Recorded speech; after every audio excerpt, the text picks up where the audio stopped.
வணக்கம் மக்களே. நம்ம கார்த்திக் கதையில நவம்பர் 19 என்ன நடக்க போகுது அப்படிங்கறத பத்தி தாங்க இந்த வீடியோல இப்ப நம்ம பார்க்க போறோம். இந்த வீடியோவுக்கு மறக்காம லைக் பண்ணிக்கோங்க, நம்ம சேனலை சப்ஸ்கிரைப் பண்ணிட்டு பக்கத்துல உள்ள பெல் ஐகானையும் கிளிக் பண்ணி ஆல்னு செட் பண்ணிக்கோங்க.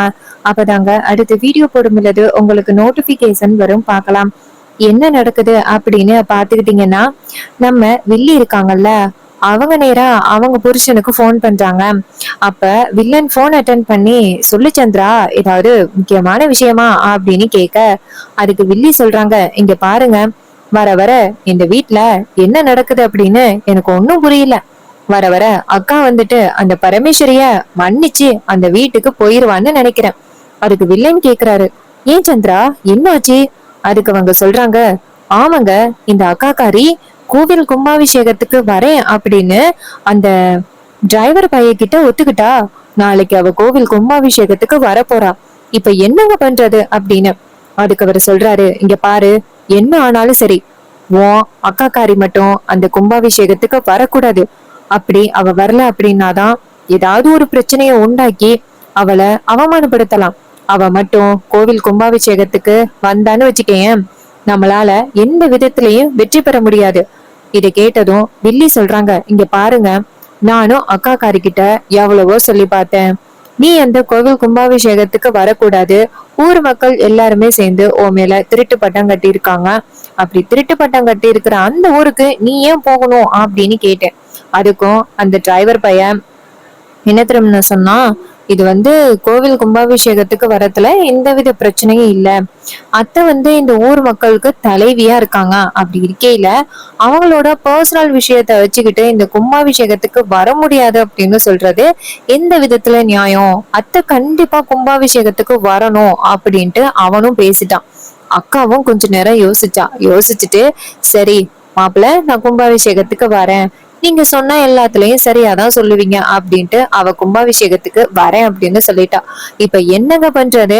எனக்கு ஒரு குழப்பமா இருக்கு. அந்த கும்பாபிஷேகம் மட்டும் நல்லபடியா நடந்துருச்சுன்னு வச்சுக்கேங்க, அதுக்கப்புறம் அக்கா கறி மனசு மாறி அந்த பரமேஸ்வரி வீட்டுக்கே போக ஆரம்பிச்சிருவா. அந்த பரமேஸ்வரி குடும்பத்து கூட மட்டும் இந்த என் அக்கா கறி சேர்ந்துட்டான்னு வச்சுக்கிடுங்களேன், அதுக்கப்புறம் நம்ம என்ன பிளான் பண்ணாலும் அது கண்டிப்பா செல்லுபடி ஆகாது. ஏன்னா அந்த சேதுபதியோட அதிகாரத்தை பத்தி உங்களுக்கு நல்லாவே தெரியும்னு நினைக்கிறேன். அந்த சேதுபதி அவனோட அதிகாரத்தை பயன்படுத்தி நம்மள எல்லாரையுமே இல்லாம பண்ணிடுவான். இப்போ என்னங்க பண்றது அப்படின்னு அதுக்கு அவரு சொல்றாரு, இங்க பாரு, நீ கவலைப்படாத, தைரியமா இரு. நான் ஒரு பிளான் சொல்றேன். இதனால உன் அக்கா காரிக்கு கொஞ்சம் காயம் பட வாய்ப்பு இருக்கு. நீ அத பெரிய விஷயமா எடுத்துக்க மாட்டியே. அதுக்கு வில்லி சொல்றாங்க, இங்க பாருங்க, என்னை பொறுத்த வரைக்கும் அக்கா காரி அந்த கும்பாபிஷேகத்துக்கு வரக்கூடாது. அது மட்டும்தான் என்னுடைய நோக்கம். மத்தபடி என்ன நடந்தாலும் எனக்கு கவலையே இல்லை. நீங்க சொல்லுங்க, என்ன பண்ணலாம்னு நான் பண்ணிக்கிறேன் அப்படின்னு. இது கேட்டதும் அவர் சொல்றாரு, இங்க பாரு, ஒண்ணு பண்ண வேணாம். உன் அக்காக்காரியோட ரூமுக்கு பக்கத்துல கொஞ்சோண்டு எண்ணெய ஊத்தி வை. அவ கண்டிப்பா நடந்து வருவா. நடந்து வரும் பொழுது அவ கண்டிப்பா வலிக்கு விழுவுறதுக்கு வாய்ப்பு இருக்கு. அவ வலிக்கு விழுந்துட்டா அவ காலு கண்டிப்பா உடையும். இதனால அவ நாளைக்கு கும்பாபிஷேகத்துக்கு வர முடியாம போயிரும். கூடவே அவளோட பொண்ணுங்களும் வரமாட்டாளுங்க. இதுதான் சரியான பிளான். இது கேட்டதும் வில்லி சொல்றாங்க, சரி ஓகேங்க, நான் பாத்துக்கிறேன். அக்கா கரிய பார்த்தா கொஞ்சம் பாவமா தான் இருக்கு. ஆனா நாளைக்கு நடக்க போற அந்த கும்பாபிஷேகத்துக்கு அவ வரக்கூடாது. எனக்கு அதுதான் முக்கியம் அப்படின்னு. இதை கேட்டதும் அவர் சொல்றாரு, சரி ஓகே, நான் சொன்ன பிளான போயிட்டு எக்ஸிக்யூட் பண்ணு. இதை கேட்டதும் வில்லியும் சரிங்க அப்படின்னு சொல்லிட்டு அந்த இடத்துல இருந்து போறாங்க.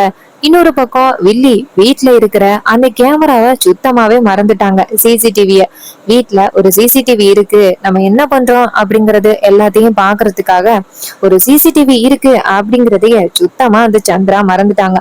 மறந்துட்டு என்ன பண்றாங்கன்னா, நேரா அவங்க அக்காக்காரி இருக்காங்கல்ல, அவங்க ரூமுக்குள்ள போன் பேசிக்கிட்டு இருக்கும் பொழுது அந்த வில்லி நைஸா ஆயில் எடுத்துட்டு வராங்க. யாருமே இல்ல அப்படிங்கறத செக் பண்ணிட்டு என்ன பண்றாங்கன்னா, அந்த இடத்துல அப்படியே ஊத்தி விட்டுறாங்க. ஊத்தி விட்டுட்டு நைஸா வில்லி வெளியில நிக்கிறாங்க.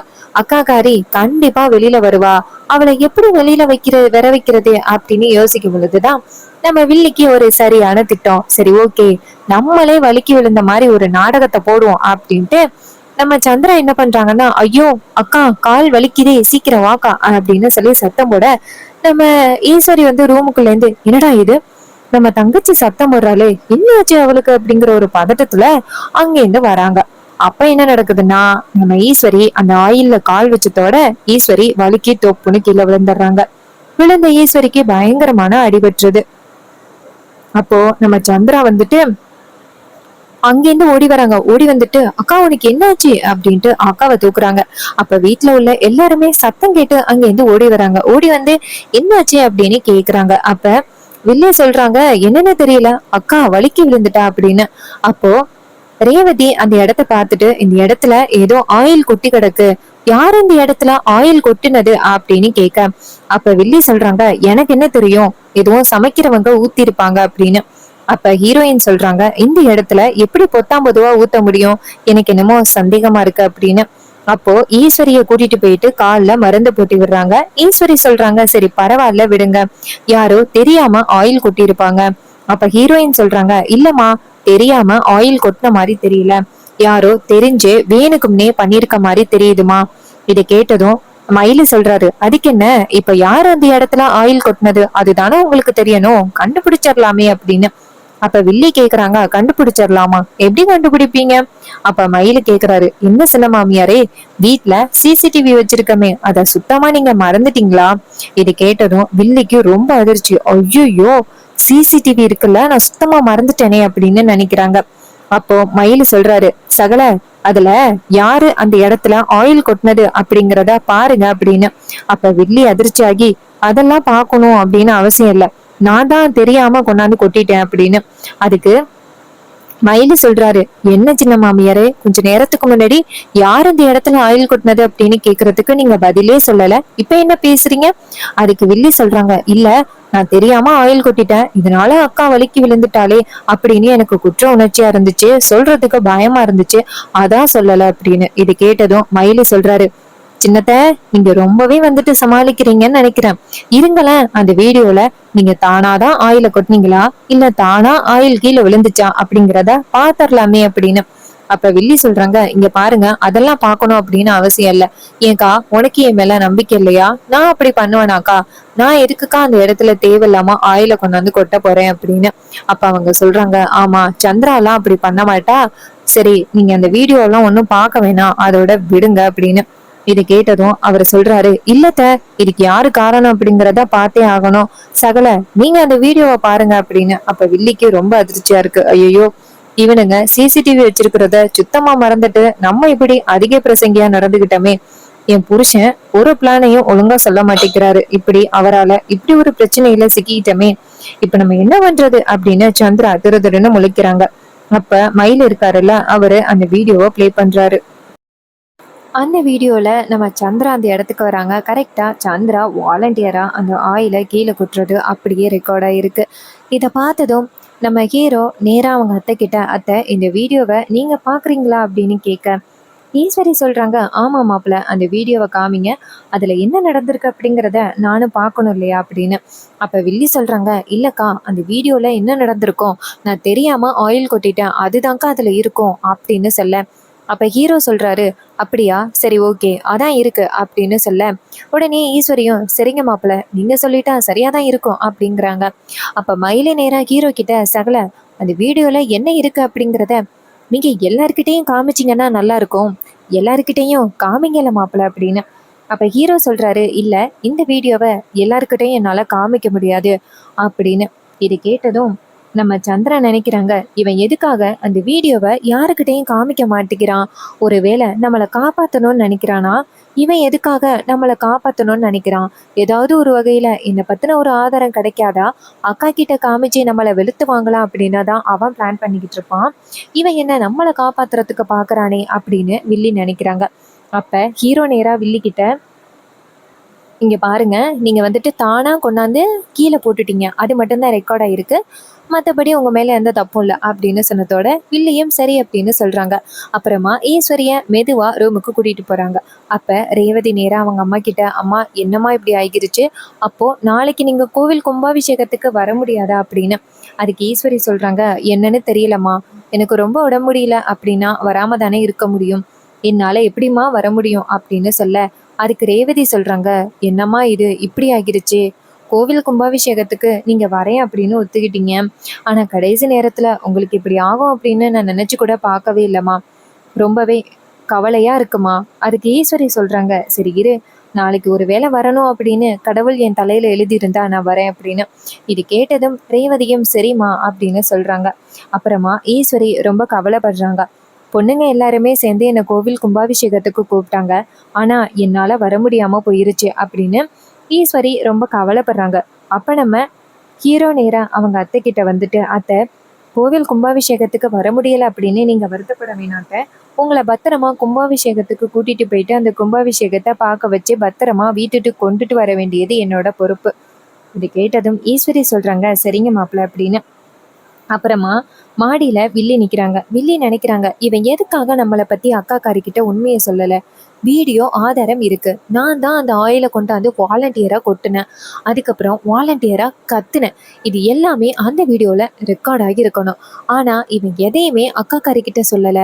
எதுக்காக இவன் அக்கா காரிக்கிட்ட சொல்லாம மறைச்சான்? எதுக்காக இவன் என்ன காப்பாத்துறான்? இவன் கண்டிப்பா என்னை காப்பாத்துறவன் கிடையாது. ஏதாவது ஒரு வகையில அக்கா காரிக்கிட்ட என்னை பத்தி போட்டு கொடுத்து பிரச்சனைய உண்டாக்குறது தான் அவனோட வேலை. ஆனா அதை விட்டுட்டு இவன் என்ன காப்பாத்துறான்? இதுக்கு பின்னாடி என்ன காரணமா இருக்கும் அப்படின்னு வில்லி யோசிக்கிறாங்க. அப்ப ஹீரோ அந்த இடத்துக்கு வராங்க. என்ன, எதுக்காக நான் உங்களை காப்பாத்தினேன் அப்படிங்கிறத பத்தி தாங்க நீங்க யோசனை பண்ணிக்கிட்டு இருக்கீங்க.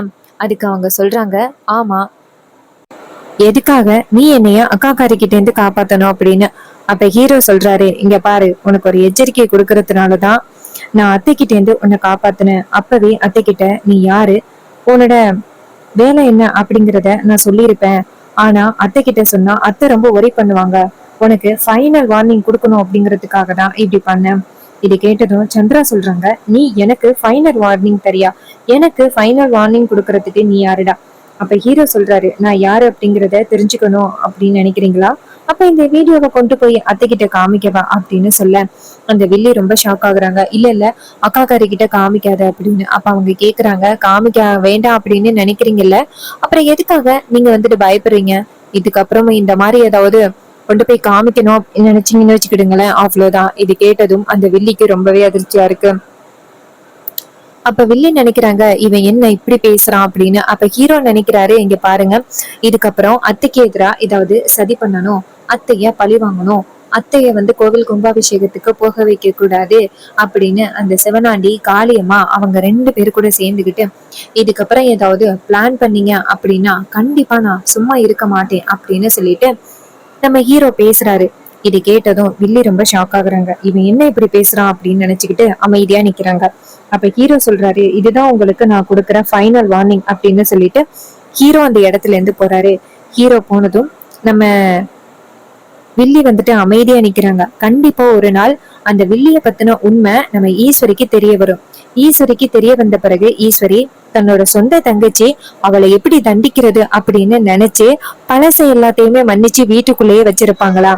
இல்ல இத்தனை நாளும் முதுகுக்கு பின்னாடி எனக்கு இவ இவ்வளவு பெரிய துரோகம் பண்ணிருக்காளே அப்படின்னு நினைச்சு அவங்க தங்கச்சிய, சொந்த தங்கச்சிய வீட்டை விட்டு விரட்டி அடிப்பாங்களா? தன்னோட அம்மா இறப்புக்கு காரணம் தெரிஞ்சும் அந்த வில்லி அமைதியா இருக்காங்க. அந்த அளவுக்கு மோசமானவங்க அவங்க அந்த வீட்டுக்குள்ள இருந்தா இன்னுமே ஈஸ்வரியோட குடும்பத்துக்கு பல பிரச்சனைகள் வர்றதுக்கு நிறையவே வாய்ப்புகள் இருக்கு. சோ அதுக்குள்ளயும் நம்ம ஹீரோ அந்த வில்லிய பத்தின உண்மைகளை அவங்க அத்தை கிட்ட நிரூபிச்சு வில்லிய கூடிய சீக்கிரம் வீட்டை விட்டு துரத்தணும் அப்படிங்கிறதுதான் என்னோட ஆசை. நீங்க என்ன நினைக்கிறீங்க? நம்ம ஹீரோவுக்கு அதிகப்படியான ஒரு ஸ்கிரீன் டைம் கொடுக்கலாம் அப்படின்னு தான் தோணுது. அதிகப்படியான ஒரு டயலாக்ஸுமே இல்ல. என்னடா இப்படி இருக்கு அப்படின்னு யோசிக்கிற மாதிரி இருக்கு. சோ கொஞ்ச நாளைக்கு முன்னாடி நம்ம கார்த்திக் ரேவதியோட லவ் வெளியில கொண்டு வந்தாங்க. சோ இதுக்கப்புறம் இன்னும் நிறைய லவ் சீன்ஸ பார்க்க முடியும் அப்படின்னு நினைச்சோம். ஆனா அதை தவிர்த்து கோவில் கும்பாபிஷேகத்தையே ஒரு வாரத்துக்கு மேல ஓட்டிக்கிட்டு இருக்காங்க. சரி பாப்போம், கும்பாபிஷேகம் முடிஞ்ச பிறகு சுவாரஸ்யமான கதை நமக்கு கிடைக்குதா அப்படின்னு வெயிட் பண்ணி பார்ப்போம். இதே மாதிரி இன்னுமே அப்டேட்ஸ் வேணும் அப்படின்னு நினைச்சீங்கன்னா நம்ம சேனலை மறக்காம சப்ஸ்கிரைப் பண்ணிக்கோங்க. தேங்க்யூ ஃபார் வாட்சிங். நெக்ஸ்ட் வீடியோல பார்ப்போம்.